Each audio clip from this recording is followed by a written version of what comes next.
श्रियकान्ताय कल्याणनिधये निधयेतिनाम् श्रीवेङ्कटनिवासाय श्रीनिवासाय मङ्गलम्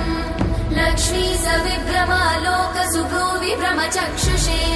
चक्षुषे सर्वलोकानां वेङ्कटेशाय मङ्गलम्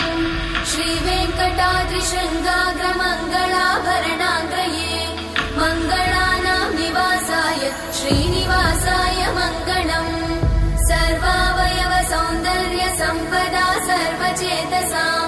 सदा सम्मोहनायास्तु वेङ्कटेशाय मङ्गलम् नित्याय निरवध्याय सत्यानन्दचिदात्मने सर्वान्तरात्मने श्रीमद् वेङ्कटेशाय मङ्गलम् स्वतः सर्वविदे सर्वशक्तये सर्वशेषिने